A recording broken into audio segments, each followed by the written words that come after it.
Hello, baby. I was crazy once. I'm thinking of a number.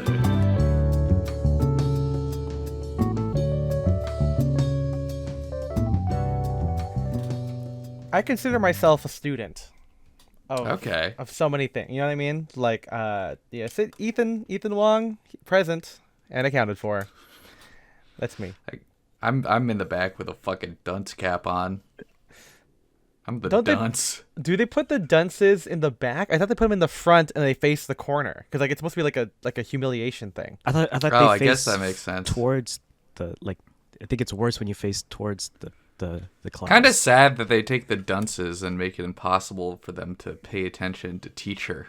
Yeah, I have this I can't. I'm not gonna share it. I'm not gonna share it because I'll tell you guys afterward. But I just see. I love being reminded of things. This is also just applies to the topic we're gonna talk about. But I was a camp counselor, and as a camp counselor, you gotta discipline your little campers. And I'm not gonna say Jesus. The way you said that.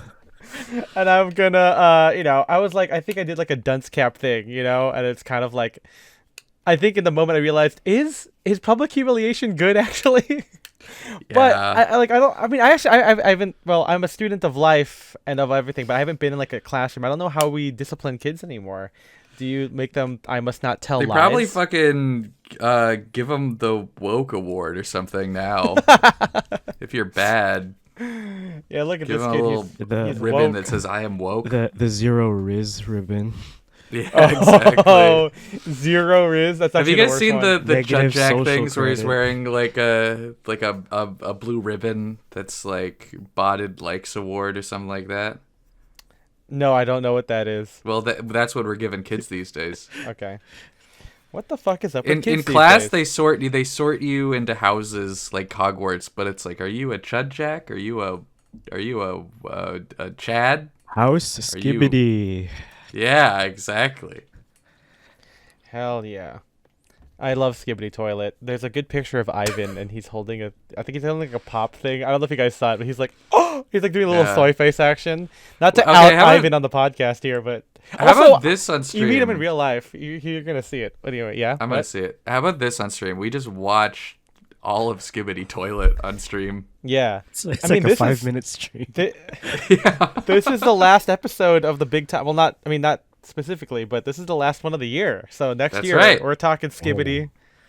We're talking Toilets. talking toilets. Actually, We're talking feastables. Yeah.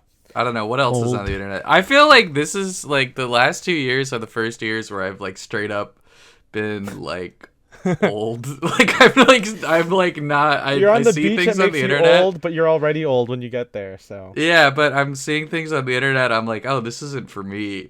Like, It's all for me. it's actually kind of awesome. I'm so happy about it.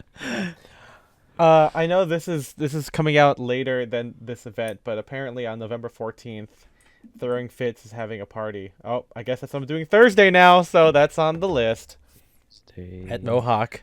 And I guess when you listen to this episode, you're gonna see photos of it. So we'll let you know if it becomes a total disaster.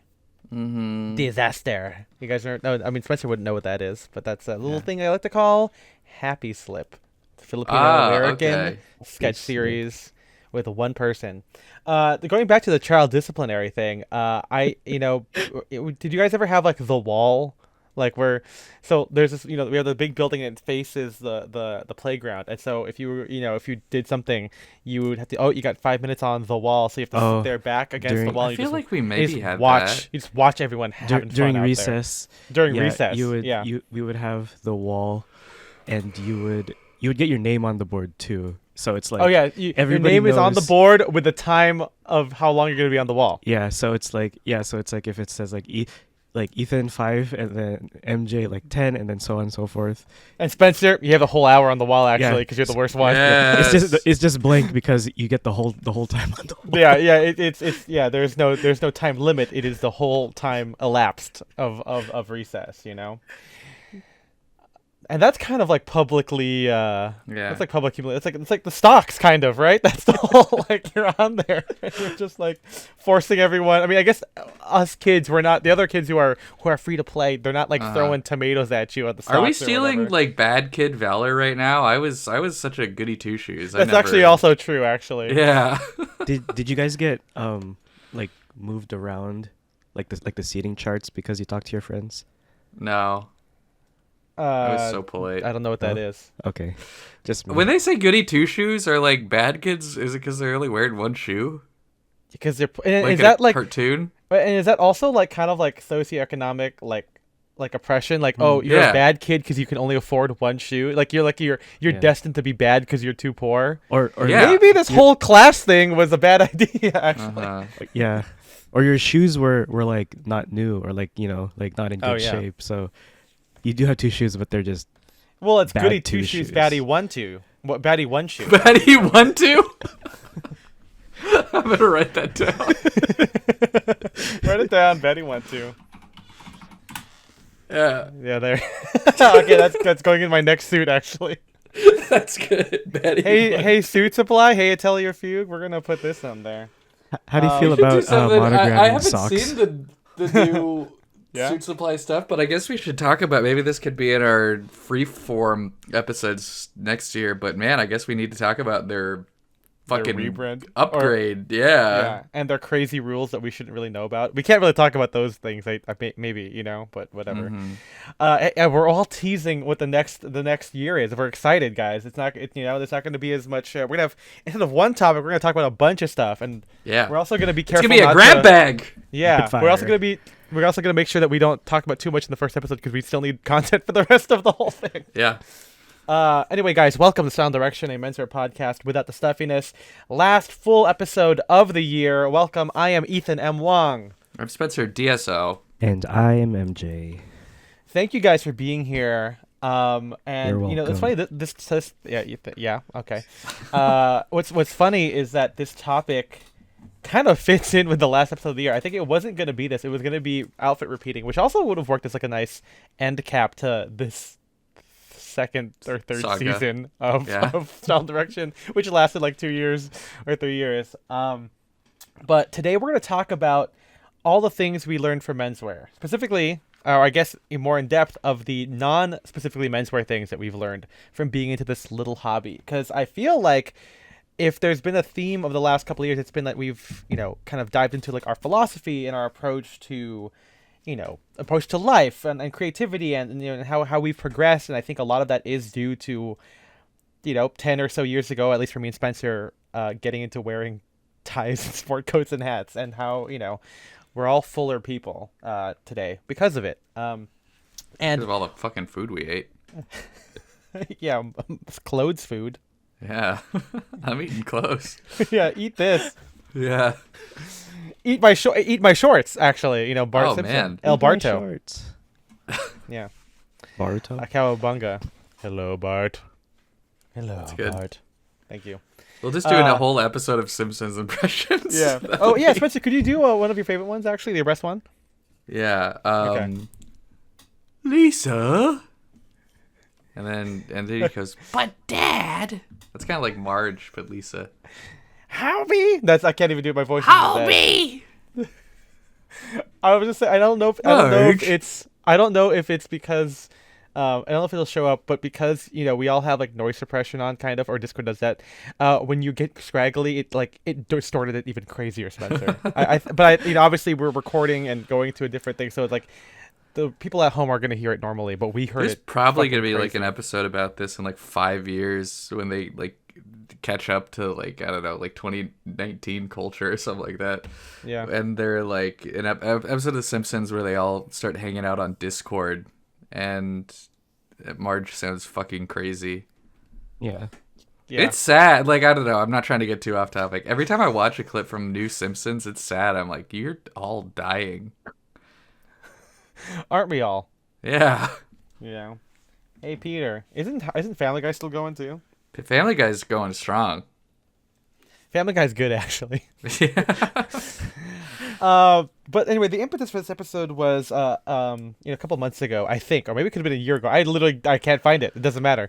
But there was this video of this guy who was talking about menswear, and I guess he owns a made to measure brand, and it was all of right wing conservative, maybe even alt right kind of rhetoric and everything about how civilization, menswear is about preserving Western civilization and tradition and blah blah blah.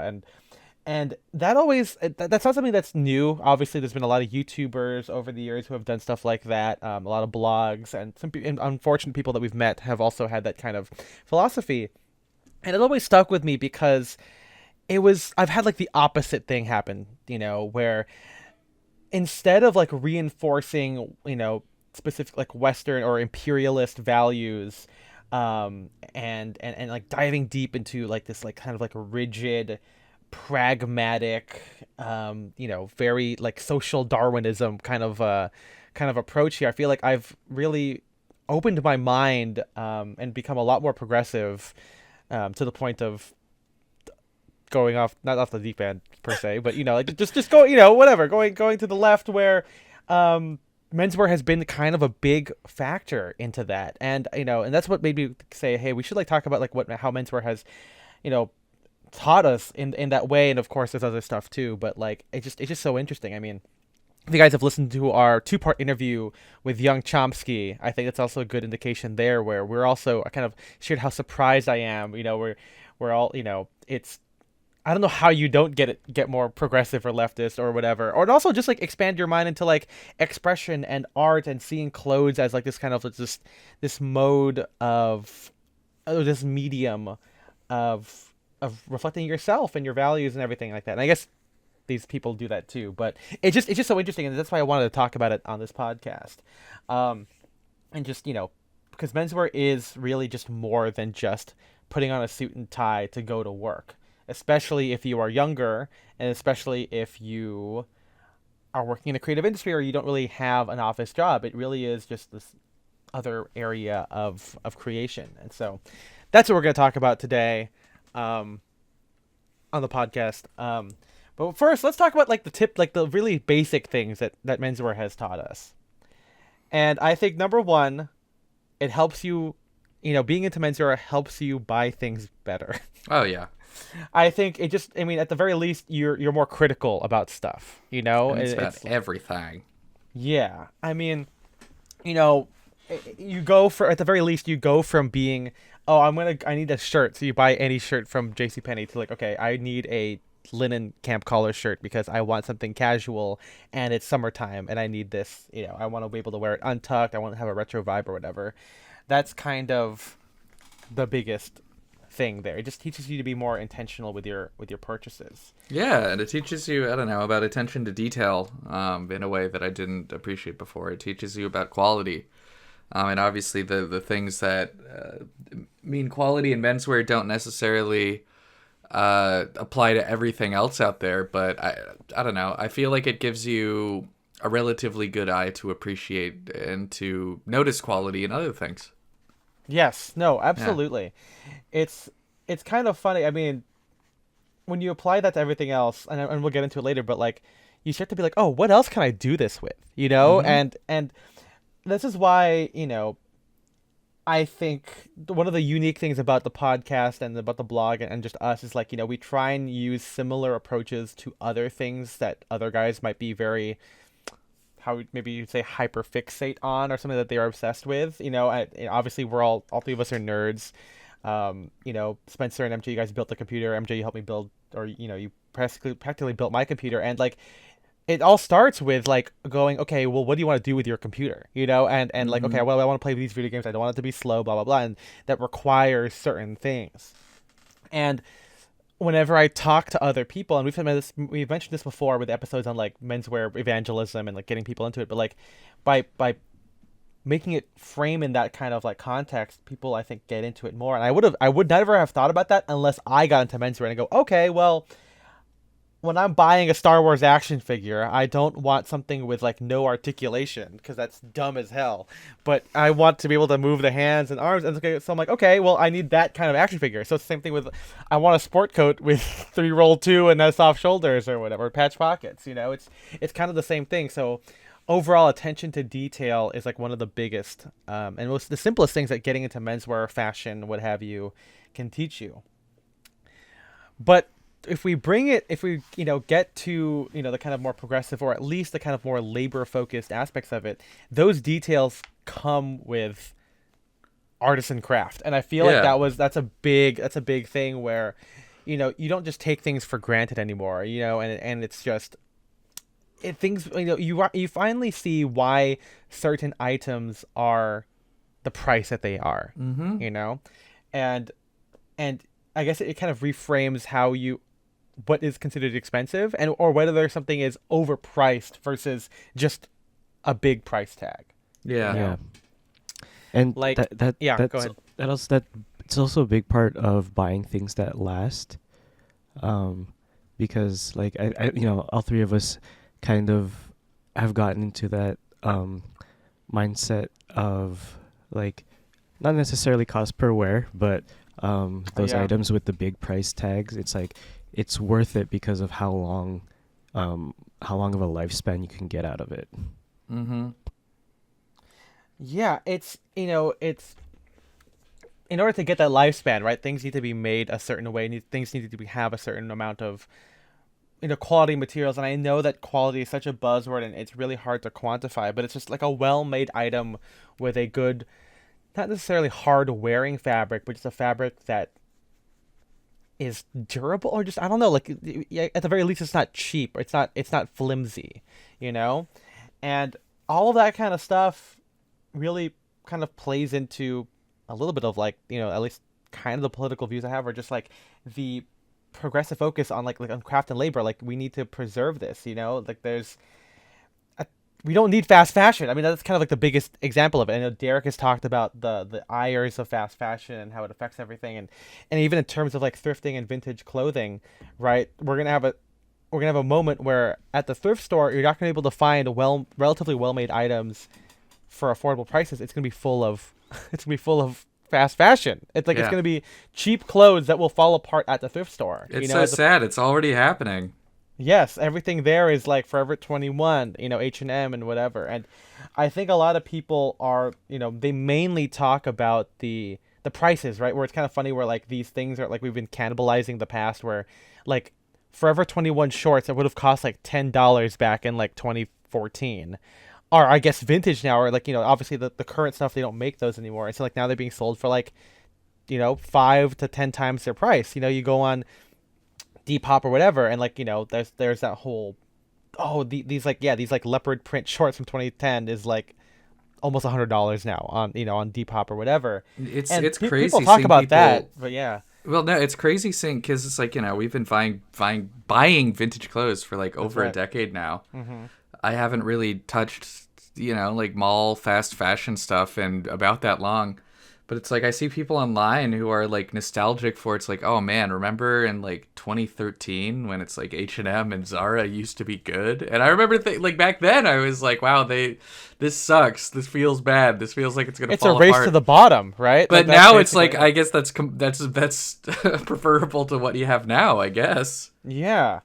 And so it's like, in that race to the bottom, I think it's helped me kind of like, see the value in invest. I mean, I guess it's hard to say investing because you're not trying to resell it later, but just kind of like just putting the money into what it's worth, and like compensating people fairly. Like, in order to get a well-made tie, you have to pay the material for it, and we could argue about like what exactly is the right price, because there's a lot of brands out there that have definitely increased their price over the years, and it's about the same as it was before, and other makers do it and whatever. But yeah, it's like it's kind of like how I am dubious of a $20 tie, or I guess less, $20 or less. That's not pre-owned or whatever.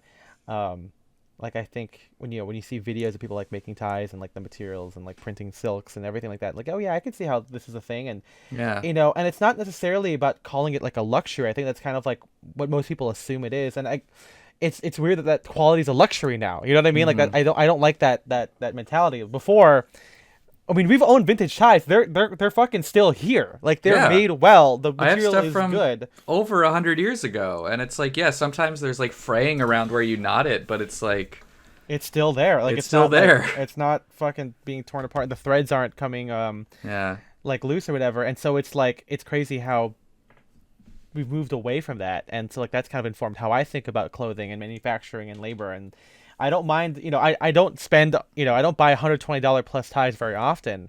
But when I see one and I really like it and I want to buy it, like I'm like, okay, well at least it's going somewhere that I can, that kind of like makes sense. I mean, And a it's lot of those crazy to places are, me. yeah. Oh, sorry, finish your No, I was thought. gonna say no. It's like I think it's just a lot of it is just like these are artisans, right? They're Yeah. and the thing is, a lot of clothing is handmade. Most clothing is handmade. It's just how much you pay that person to make it by hand Hmm. and everything like that. And so, people are definitely not getting the they're not getting their due, and it's just kind of weird. Where like when menswear is like tied to like capitalism and all that kind of stuff, where we are literally invoking cheap labor. It doesn't sit right with me. Like I don't know. I think it's good to champion, the true artisans and everything who make not just the ties, but like the shirt makers and like suits and everything like that. What Well, were you saying, Yeah. Spencer? I just it blows my mind the way I see people who are into fashion but not into fashion in the same way that we are talk about it online. Where it's Yeah. like What, they what do love you mean? fast fashion because it's like they want to buy something and then wear it once and then never wear it again. Like I've seen Oh, people, I see what when you're you saying. get into Yeah. the ethical discussions of like fast fashion, people will be like, "What? Do you want me to wear the same outfit for like years?" It's like, yeah, or it's like you don't have to wear the same outfit, but like, why wouldn't you want to do that? I Yeah. don't Or know, just like wear it with other things. I feel like people who think that way don't love their clothes in the same way we do. Because I love my shirts, I love my sweaters, I love my jeans, I love my shoes, but there's people who just love wearing things. I don't know how they think about it. It's weird. It's I like they love getting photos of themselves taken. I guess. I think Yeah. I think because they don't look at it as having like a goal or like Yeah. something to fulfill a goal. Because like I don't remember if you've talked about it on the podcast before, but I know specifically Spencer mentioned a instance where he was giving, or he was asked for, like, I think it was shoe advice or something like that. Yes. And the guy basically said, well, I wasn't planning on spending more than like $30. Yeah, I And was giving him like a bunch of things where it's like, oh, here's some, Alan Edmonds online, or if you're willing to spend a little bit more, Grant Stone, or all these other like brands. And he was like, oh man, I was hoping I wouldn't have to spend more than $30. I'm like, I don't know. That's the other thing. We talked about it a little bit, but I feel like knowing about clothes has taught me so much about supply chains in general. And yeah, like how much items should reasonably cost. Because, I know dye workwear gets on this a lot, but you see a lot of people who are, attempting a kind of populist move of saying it's like, no sweater should cost more than, $20, or they kind of apply like, Nike style, like, price gouging to everything, where it's like, I mean, that's not true, but also like Nike's like should cost as much as they do, but they should just be paying the people that make them more. yeah, Exactly. I mean, It- yeah. It goes down to. I wrote that too. Where I was like the answer is increasing income for people, like salaries, yeah. wages. And it's like, yeah, like I said, that's applied to other things where it's like now I see something like a kitchen utensil or like a piece of furniture Yes, or whatever in a absolutely. store.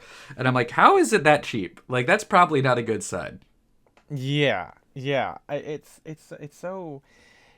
so weird. And also, like, I remember, like, I think it was either Die Workwear or maybe Put This On, or could be even Ethan Newton. And they probably all said it too, where it's like when you buy something that you've like saved up for or that is going somewhere that's good, it makes you feel good a little bit. Yeah.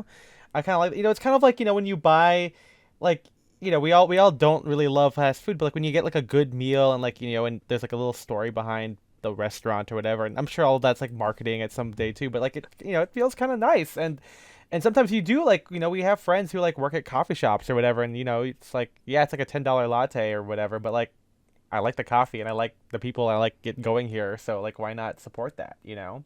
Um, and I know this could be another big topic later on. I know we're like harping on this whole thing, but like I also, my hot take is I don't think that fashion needs to be fashion style, I guess, is not a like, it's not a social like need, you know what I mean? Like you don't have Mm-hmm. to do that. And like one of the No. things is one of the like I saw this whole thing about like dupes, and we're definitely going to talk about dupe culture in the next year as a little mini topic, but it's like people are like, oh, like you don't have to buy the $100 boots. Like if you want to just have a little boot and have some fun, like buy the $40 one, and, like wear it forever. Or wear it, no, wear not wear it forever. Wear it as long as you like the trend. I'm like, no, like that's not the Mm-hmm. answer here. Like if you don't think you want to wear it, then don't buy it. Or if you're gonna buy it, maybe that should factor into how often you wear it. You know, Oh like you yeah. Yeah. don't just buy it because of like whatever, you know. And we've had plenty of topics. We've done the recent revision of the how we buy things, but it's like we try not to buy anything unless we're gonna like we're really expecting to like wear it forever. And Yeah. whenever I sell something that I don't wear, I feel bad. Like I feel like, oh shit, I should never have gotten this. I feel like that,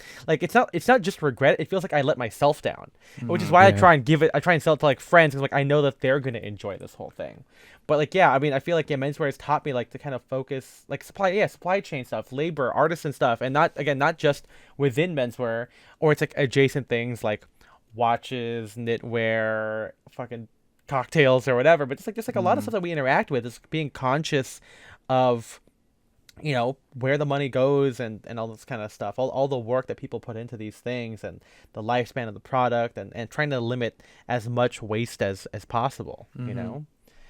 um and I feel like on that note, I feel like just kind of having an open mind about like, I guess, expression, right? Like kind of like, I mean, I think the difference is if we look at fashion differently, as instead of like being like a participatory like in trends or whatever, and being more about like what we want to express, not only should our stuff be good, but like that just kind of puts a more of an importance of the clothes that we buy, you know?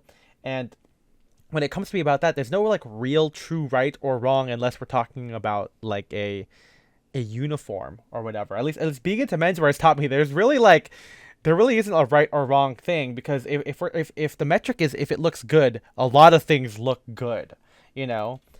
Like it's not like, oh, you can't wear those fatigues with loafers. Well, this guy looks fucking sick, and it's a picture of Ethan Newton or something.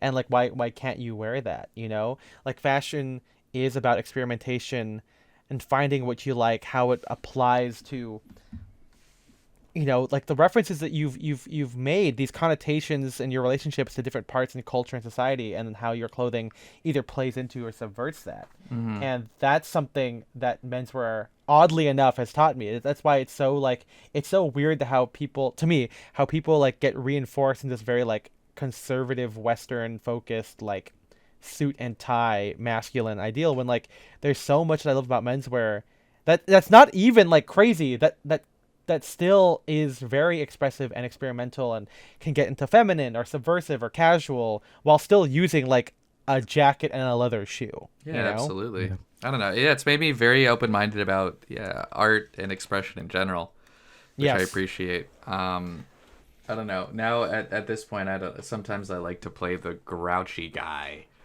who shits on everything, the I pooper. love shitting. Oscar. But Oscar yeah, the Pooper. Oscar the pooper.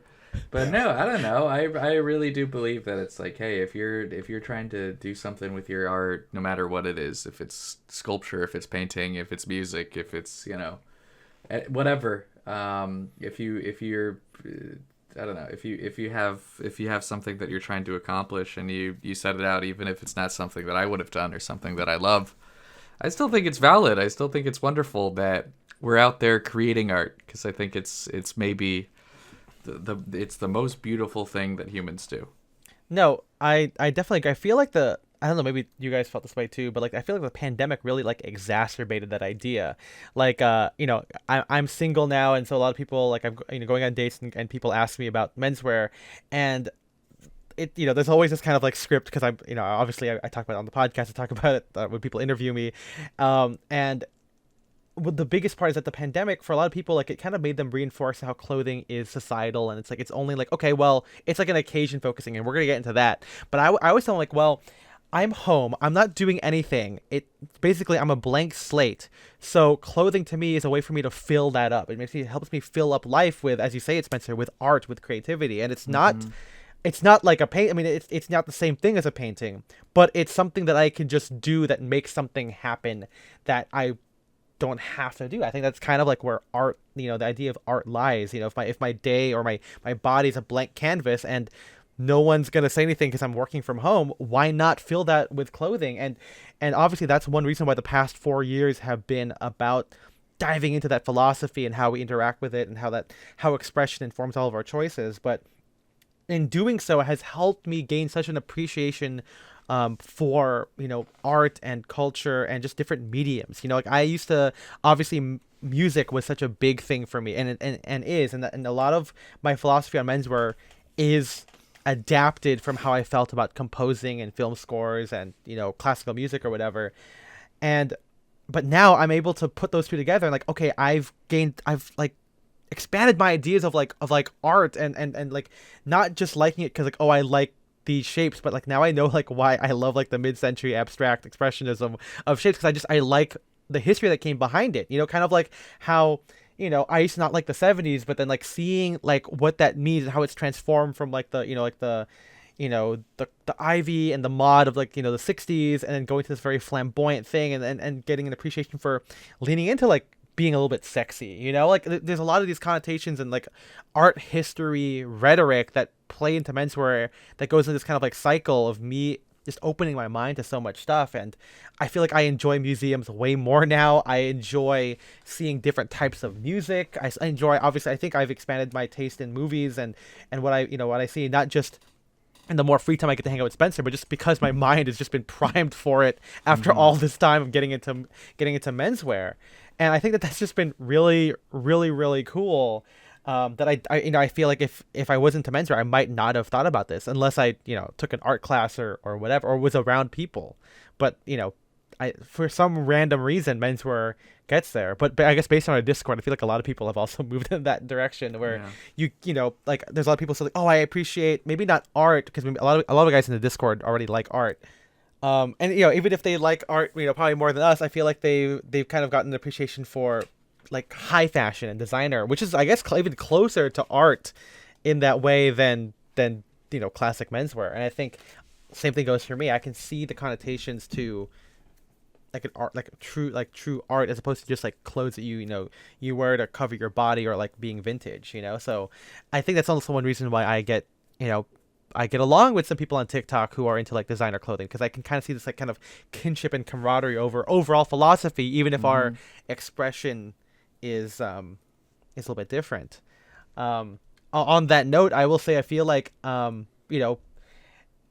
an appreciation, but like more empathy toward like marginalized people, I feel like has also come from being into menswear, because if everything is about expression, like these are people who have to struggle every day to kind of express who they are and play into these boxes that society has kind of like created for them or has restricted them, and seeing some people either again subvert these expectations by doing this stuff, or like play into it by wearing these things that are coded as masculine and feminine through menswear and other forms of fashion.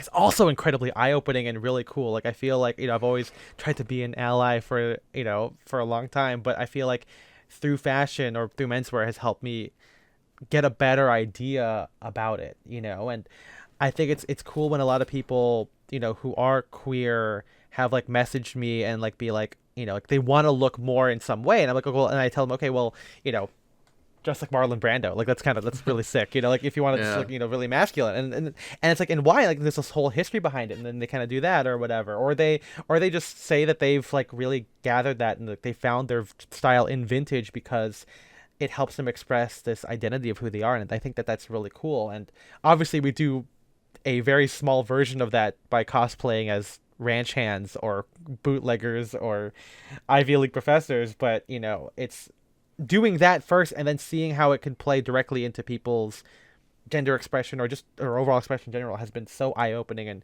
and really cool. Because fashion can be authoritarian. I mean, that's kind of the truth of it, right? There's there's uniforms, there's dress codes, there's elitist ways to separate people based on what you wear, and menswear itself can be elitist and at the very least classist. With no brown in town, right, or whatever. Like there's a lot of that kind of stuff there, and so um, instead of playing into it, fashion and menswear has been really cool to kind of change that, to kind of recontextualize and appropriate it in a way that is positive and everything.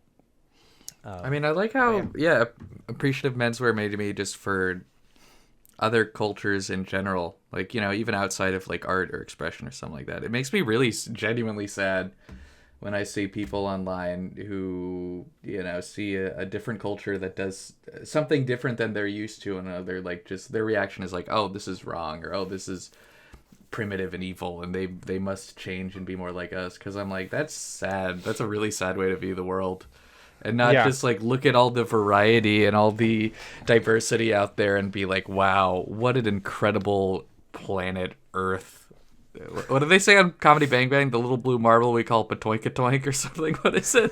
I think that's exactly what it is. Yeah, but it's really beautiful out there. All the things that people do and eat and create and how they live. I think that's really cool. And menswear, I think, was one of the ways that got me into it, because obviously it's like, we're primarily into Western, clothing. I'm very into quote unquote American or Americana style or whatever. Yeah, I think we're the most into that kind of. I mean, I dress like apparel arts. You've got this like this double mid-century RLs, American thing. Yeah. But And no, it's so- I see other forms of cultural dress, and I'm never like, ugh, why aren't they wearing a fucking suit or tie or whatever? I'm like, this is so cool, and I love diving into the history of that. Like that was kind of how I, obviously, yeah. I not to brag or anything, but I've always As a been a white little man. bit of a wokester who has always kind of appreciated other Wokester. cultures. Are But- you, white man? Yeah, exactly. But I think that's one of the first ways that I really started diving into it. Like, was seeing other forms of cultural dress, and from there, it's it's just I think the variety out there is so beautiful.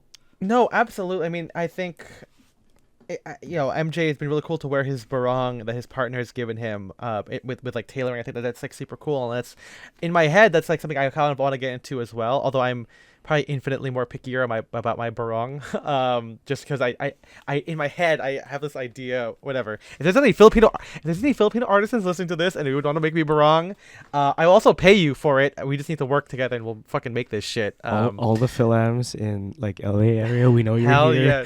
yeah! Come on, listen to this fucking dumbass podcast. But no, like I remember, MJ and I went to this. Our friend Katie is an associate producer on this documentary called "Be Not Afraid," which is about initially was about a hate crime to this Filipino family, but has kind of evolved into the story of community and changed, and it's still ongoing. They just got their second round of funding or whatever it is. But I met a couple of people there, and there was a Filipino journalist, and he was looking at my fits, and he goes like, "Oh, this is really cool because it reminds me of like Filipinos in the 30s and how they would like wear like tailoring, and it meant a lot for like these like we call it the it was a type of the Marc Chevalier mentioned it. It was like the Macintosh suits, the very 30s, drape cut but short, in the nipped waist with wide legs. Like they're very good at swing dancing, or appropriate for swing dancing. But he told me like, oh yeah, it kind of reminds me of like that kind of stuff, and also like your casual stuff reminds me of like Larry Itliong and and the Delano Grape Strike stuff. And I'm like, yeah, like there's a lot of like, even though a lot of my references are like white Americans, I am very aware that there are at least some photographs of people who are like me who wore this stuff back then. And he also mentioned like one of my fits where I wore a tie around my waist for my big gaucho pants because I lost some weight, a little skinty. But he was like, "Oh, is Skinny this a legend. nod to?" Yeah, is this a nod to Filipino like indigenous sashes? I'm like, no, I have not heard of that, but I would love to wear like a cool sash as like a cummerbund thing with like wide leg pants as like a way to kind of play into that. And I still have to look more into it. And I obviously it's funny because the store I think that has it is in West Covina, which has a big Filipino community. But like that seems so cool, and I feel like menswear has taught me to kind of do that. Where people would wear in Western culture you wear rings and you wear Western ties to show where you came from, but like there are opportunities to wear Western clothing, tailoring, whatever, and then kind of introduce these elements to it, that I'm very intrigued. It's an ongoing journey for this like expression thing, and I think that that's something so cool that menswear has taught me, or at least has like afforded me that opportunity.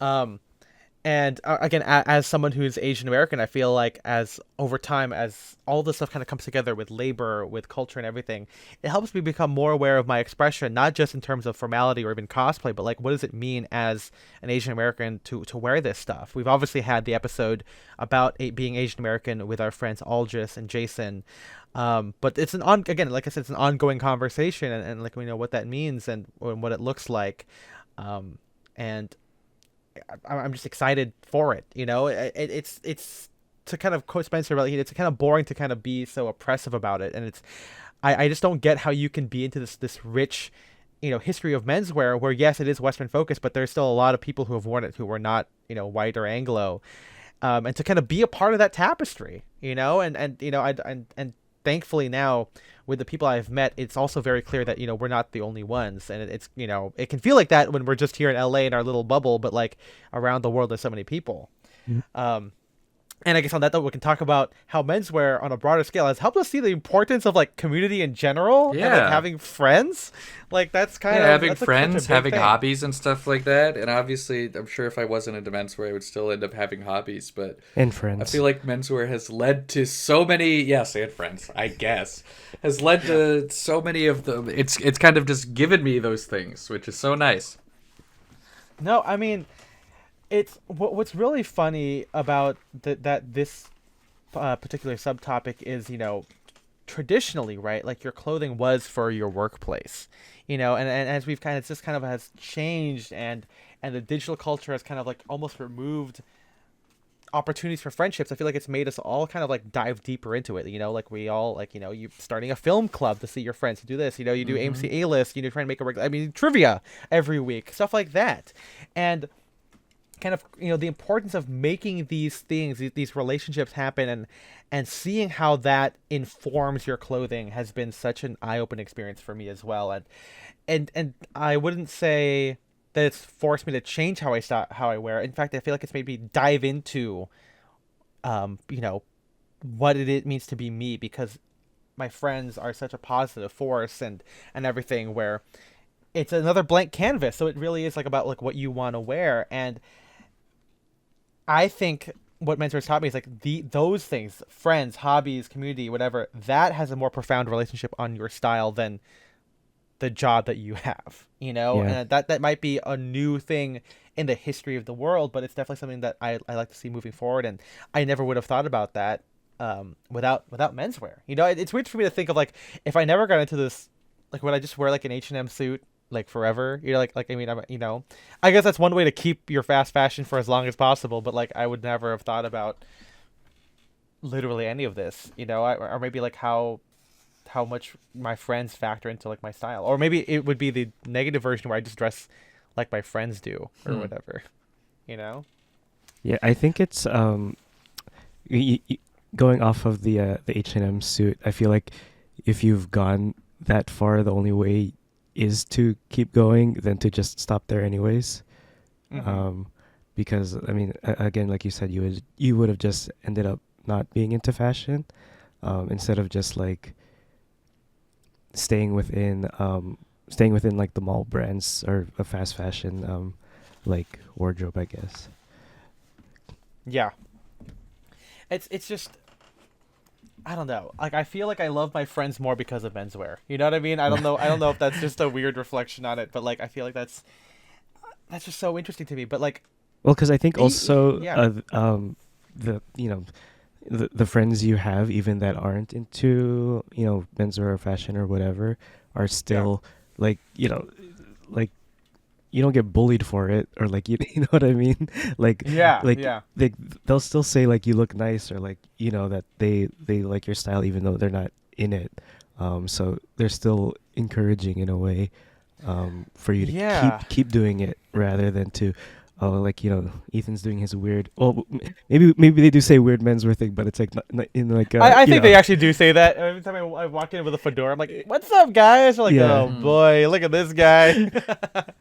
but like in a good way, Yeah. right? Not in the Hopefully. um Yeah. Well, I mean, it's like I had again we had the whole episode of standing out. Like I had a friend who would wear like a Lugia costume out in public. Like who the fuck cares? I guess I'm exactly. doing that now. Like that's me.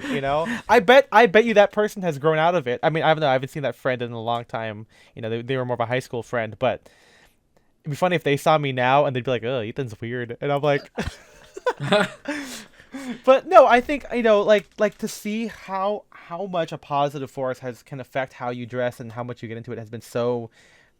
It's been a great thing for me, and I try and do that. I mean, I don't have like an official community, I would say, other than the Discord, but like I try and like be inclusive with a lot of friends, and people like James or other people who have like to become good friends while being into menswear has been like a really good side effect of it all, and like seeing the same guys pop up and like, hey, we could like hang out outside of it being a fashion event, and then it becomes a thing where people assume it's a fashion event because we're all hanging out in one place, but it's actually just us getting a drink wearing suits and ties. Mm-hmm. But like I think that's really cool because if menswear has taught me anything, or if menswear has showed me that it is very similar to like I don't know, fucking like Anime Expo or furry cosplay stuff, where like there are communities based around this like mutual interest in this kind of subculture or interest or whatever, and like that's cool, Yeah. and it really emboldens you to make these choices and to kind of do that stuff. Whenever we walk out to like Little Tokyo and we see people like wearing like Harajuku styles, but like they're here, or even like Lolita, or even just straight up cosplaying out in public, like it's just cool to see like them all being there. Like they're not relegated to only dressing up at home. They can be out there doing this thing together, With and I think friends. Yeah. that's really really cool. It's a continuous loop of like positive feedback, and we've talked about inspiration and like seeing other friends wear this thing, and makes me want to wear this thing, and or it reinforces like, oh, maybe I should buy that, or I should try that for myself, because clearly MJ dresses like me, so if he likes this thing, maybe I'll like it too. That actually works in the opposite because you do that for me, but that's fine. Hmm. But I will say that maybe the other thing that being into menswear has kind of like taught me, or like has exposed me to, is kind of being aware of how much I want to participate in society. Like, how do we do it actually? Like this kind of critical question on how it actually plays into how we express ourselves when we're outside. You know, like, is this even right? But I mean, I guess the good thing about being post-pandemic is that like these like social conventions have definitely like changed, and they're not as relevant anymore. So this idea of like, is this a pot like a the correct way to participate doesn't really play into it, but it's still there because menswear is built on those societal norms. Expectations. Yeah, these expectations, absolutely. And so like when you dress out there, like is it like, what is it saying about us, and even though I am fully aware, or I'm fully comfortable wearing a suit and tie to go to the grocery store, like like I'm still aware that some people might think that like, oh, I'm trying to be this like dandy upstart guy, even if I know that that's false. But like I'm not ignorant of that fact, and so but like that makes me go and like, okay, there's other ways to show that I am not that. I mean, body language, I think, is a big thing, right? Like that's Yeah. like you can just smile and look like a nice person while you're not walking around with your chin turned high and avoiding eye contact with the norms. You can be like, give a little wave and give a little joke, say hi to a baby or Hello. whatever. Hello, baby. What's up, baby? Hello, little Uh, one. I am your father. Whoa! You should just start telling babies that. Like Yeah. you see That's babies in public and you're like, impossible. I'm Yeah. actually your father. Yeah. Hey, Your looking for a family's new lying dad? to you. Name's Liam. Shout out that guy. He has a whole thing about like being at a supermarket, and like there's one where he meets a kid that's really really good. But yeah, I mean just like as like thought experiments, and believe me, I want to get into some thought experiments. I'm single now. My name's Liam. I'm single now, Heard it I'm the first Liam. time. But yeah, I mean, I think it's been really cool to like think like to kind of entertain these like hypotheticals. I think even if it gets annoying sometimes in Discord, I feel like it's nice to think about, okay, like, oh, these different social circles, these different rooms that we walk into. Like I think it's just really cool to think about means for our style and how we play into it. I mean, one thing that I'm sure I've mentioned before is that because everything is a blank canvas and plans are seldom set in stone unless I make them, I have a lot of control about what I look like to the grocery store. You know, I could go to the grocery store right now, or I could wait till I shower and wear a fucking suit, and nothing about my day changes. You know what I mean? And so being just conscious of that, and you know, of being in society, and playing into, again, all the other stuff we've talked about before with like expression, you know, being inspired or having friends who are queer and marginalized, like all of that kind of just plays together into and makes fashion such a more interesting medium for creativity. And in that way, again, like kind of similar, like it helps me understand people's insecurities, you know. And I'm not, it doesn't even have to be like, if you are queer, you know, and like oh, I'm this, but you know, I want to wear this. I also get it now when like regular guys are like, I can't wear that. Like I get it, you know. This is a big world. It's a lot of stuff going on here, and I also get that not everyone sees it as positively, or as, I guess, as a positive challenge like we do. But I feel like it also but all of this together helps me communicate with these guys a lot more. Yeah. You know?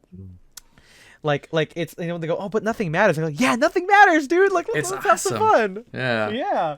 Like, I remember I was talking to a friend where he's like, you know, like, it's like, oh, like, I want to get into menswear, but, you know, like, I feel, you know, I don't have a menswear social media account. I'm like, oh, yeah, you don't have to. Like, you know, this whole, I mean, I know that we all do it because we're proud of it. And he goes like, oh, well, that's interesting. Like, because you're proud, like, why would you take a picture? Like, why can't you just like keep it private? I'm like, well, you can. Like, there's nothing. No one says you have to take a fit pic, but it's kind of like you baked a cake, and I'm like, this is fucking sick. I'm gonna post this on my story. You know, like I want to share something about it. And he goes like, oh, well, what if the cake's bad? I'm like, well, are you proud of the cake? And he's like, yeah. I'm like, well, why not take a picture? I don't know. Like, and I even told him, like, it's also fun to, like, you know, to document like your progress. Like, even if it's bad, like, I mean, like, you might not even know it's bad. It might be good now. They might be bad later because, like, relatively speaking, your current fits are better. But like, you still were proud of it, you know. I might not like uphold it and be like, hey, dress like this old bad picture, but I'm at least, you know, going into like, oh, this has taught me something, you know. I guess on that side note, I feel like it's helped me have a more positive like self view of myself, like menswear, you know, like where like, oh, it doesn't have to be, it's not a big deal if you brick a fit, like who cares, you know, like it's fine. It's kind of like music, where like if you write like what matters is that you wrote a song, like yeah, it might be funny to talk about later. But like communicating all the stuff to people to help them get into menswear, I think has been so eye-opening for me, because I understand the struggles that they might be or these like kind of apprehensions that they have. And I took that friend to Suit Supply, and again, we're gonna talk about Suit Supply in the future because he looks so good. And I'm like, dude, and what's funny is that he was even like, when we were taking the photo, like he's kind of leading to like the slouch, like he's even like he's having his hand on like the counter, his like legs are crossed, and I'm like, hey, dude, like you're doing it. Doesn't it feel so good? Like, no offense to your, you know, skinny chinos and your, you know, whatever, but like it just doesn't look the same when you do that. And it, like, that was so cool. Like, and you know, I wish I could be everyone's friend, because like, you know, I was able to be there and encourage him, and to like take all these photos of him and be like, I love this, and like positively affirm him. And I feel like seeing that importance, and you know, kind of like how, like, when you're teaching a kid how to ride a bike, you're like, yeah, son, you got this, or whatever. Like, to kind of have that same wholesome approach does so much wonders for people. And menswear has definitely helped me taught that to me, I should say.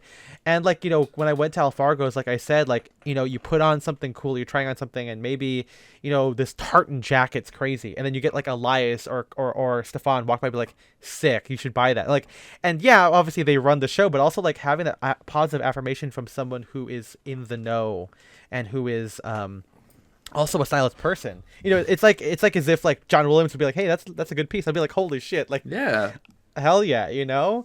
And it's just so cool to kind of be there, and again, like, menswear has been so much more than just putting on like clothes to not be naked. And I feel like it does, you know, we talk about how expensive and sometimes, you know, inaccessible or classist menswear can be, but also, to be honest, I feel like it does have an incredibly low barrier for entry. You just have to be a little bit resourceful. And that's the great thing about it. You can put together of everything, like everything you're wearing is like thrifted. Spend no more than like $50 on a whole outfit, and you could still have, if you do it right, you could still have like a bespoke tailor or someone who's like really big in the menswear scene, like, give you props. Yeah. Because I feel like, I don't know, I feel like if you're truly into menswear, you're not going to be. I'd hope you not be like classist about it. I feel like it would be very silly because again, I think we recognize just the value of styling and creativity of putting together an outfit. Where Yeah. it's not like, oh man, you got this from Goodwill and not from like the Armory or whatever. It's just like, wow, you did a really cool outfit of all thrifted stuff. That's awesome. Yeah. Yeah. I remember one time I thrifted this DB suit. This is like years ago, and even Mark Cho responded like, "That's looking good." I'm like, "Thanks, Mark Cho." Yeah. Like that's cool. Did he say that? He said his full name. Thank you, Mark Cho. Yeah. Everyone knows what where that intonation I get, right? Is this whole thing where Will Arnett goes, "Thanks, phone." Like anyway, content directly for your mobile device. That's That was right. ahead of its time. He was predicting CISO, right? Mhm. Actually, that's not CISO. Quibi, I guess. Quibi. That is Yeah. creepy. But Yeah. I think it's on that note too. Like I feel like menswear has taught me the value of like self-critique, and not in like a self-conscious way, but just to be introspective. Like it encourages me to be introspective about my expression and everything. What does it mean to be good, and especially with other things? I feel like I become a much better writer. That the jury's still out there, but like a much better composer and photographer by being into menswear, because if everything is really that blank canvas, I keep saying it, but like the opportunity is there, so I have to really think about, okay, what do I want this to look like? Like I feel like my photography has gone from being, I mean, I was always into like this kind of photojournalistic stuff, but there's something about my latest stuff that feels way more photojournalistic than ever before, because I know what I want it to look like, and I'm much more aware, and just like how I've like my idea of a well-dressed guy doesn't mean a navy suit with a point with like a spread collar shirt. Now it could be like, oh, what if it's navy with flannel or blah blah blah. I can be a little more critical. Like, okay, I want to take photos of my friends, but what does that mean? What kind of point of view do I want to have in this photo? Same thing with composing. What do I want this to feel like? What are these emotions? What are these aesthetics and vibes, design choices, etc.? And that can sound like anxiety inducing, and it can be, but it's also this positive challenge. It's so cool, like to have that positive challenge of making whatever a good outfit is, and translating that to literally everything else is so cool, and it makes me more intrigued to get into other things, like to get into cooking and to get into writing poetry, like this other way of creating this kind of fun surreal narrative aesthetics, but through words is so cool to me. But also, as other people have said too, like getting into other stuff like watches, or getting into collecting art, or buying furniture, and like having your whole space, these things about you kind of express your taste and who you are. Like menswear has really opened that world to me. Yeah. It can be collection hobbies, it can be expressive hobbies. There's a lot of other stuff, and I feel like that's just been so cool. But maybe the downside is now we need to make infinitely more money. Yes. Yeah. I need in order infinite to money, do that. please. Yeah, how Give do me I the turn on infinite that? money glitch. Yeah. The Sims or GTA. Yeah. GTA. I'm gonna type in the code Rosebud over and over and over again. Yeah. Yeah. Yeah. Little Sims Yeah, 4 okay, reference for Mr. everybody. And also maybe Yeah. Sims 3 and Sims 2 and 1. Orson Welles. Yeah. But yeah, I think, and of course that also plays into like budgeting things, and also just like being intentional with like our money and our time. Like what do we want to do? I just think, I guess overall, if we just wind down now as we approach the hour here, like menswear has been such a positive force in my life. It's really opened my mind to so many things, and to be a much more empathetic, expression forward, open-minded person. And I can't imagine how people can go the other direction. Yeah. It just doesn't make any sense to me. I mean, I don't Just know. I feel like yeah. we joke a lot about how menswear isn't a sickness that will ruin your life, but it's made my life better. Thank you, A menswear. sickness. Thank you for my sickness. Yeah, please. And and I think so many people that we've interacted with have kind of said the same thing, and maybe I mean, I feel like our Discord has been such a great place for this where we can see people's like progress and seeing how people have gone from being maybe a bit more not conservative in their dress to being open-minded and like experimenting with new things and paying more attention and being experimental. I think that that's so cool, and I hope that other people can kind of get into that as well. And I feel like when you look at the current, vibe of menswear, it is like that. You know what I mean? Like I feel like, Alfargo's in New York and seeing all the guys in like Japan and London, like it really has become this really great place. And obviously the work's not done. You're always gonna have a couple of bad apples in there, but I am very positive for it. And I hope that people continue to kind of dig deep on what it means to be into menswear, because I think at the end of the day, we don't like just a classic menswear. We like expressing ourselves, and we just want to know more about what that means and how to do that properly. And doing that not only builds community, but also helps people get compensated for the time and effort that they use to make these garments. And sometimes people have different challenges and different, have been marginalized where their struggle is different. But we're all trying to express ourselves in the best way possible, and menswear has just made me more aware of that. And I think that that's really, really, really cool. Mm-hmm. Hot take, Hot take. Yeah. Well, guys, thank Hot you again dogs. for hot dogs. dogs. Get your hot dogs here. Hot dogs. Have you guys seen that video of like the different like Yankee Stadium hot Yeah. dog vendors doing the different like they all say their own way of doing it? Yeah. And then the That's last kind of time like I- menswear in a way. Yeah. Oh no, Spencer, you I have a Spencer, hole you in got my a hole. sweater right here, a little armpit hole. It's been I want to there. get some armpit holes. You know what I'm saying? That's right. Why don't we have Yeah, holes in someone our tell- armpits? Someone tell Katie that I need to get into those holes There you go. of their sweaters. Uh-huh. It's Anyway, more guys, like an oval.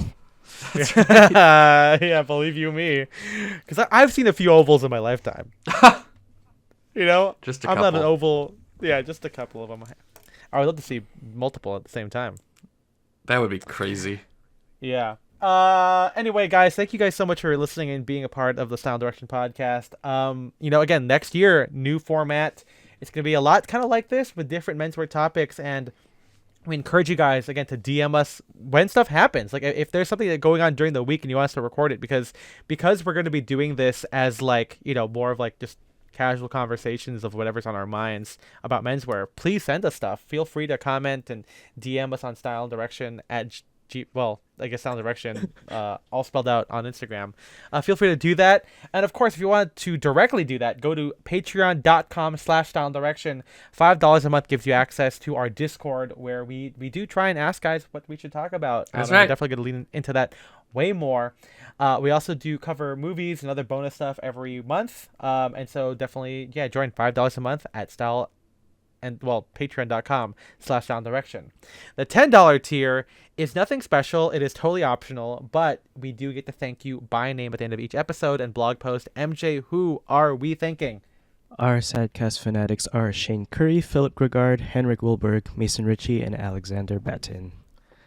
We appreciate you guys so much. Again, thank you for being a part of the Style and Direction podcast. It's still going Thank strong, baby. It's a you. new era. That's right. It's a A Captain new America wave. Brave New World. Yeah. You can follow me on Instagram at Ethan M. Wong. I'm at Spencer DSO. And I'm at Aya MJ. We appreciate you guys so much. We'll see you guys in the next one. Bye-bye. Bye bye. Okay, I'm gonna pop. Desktop.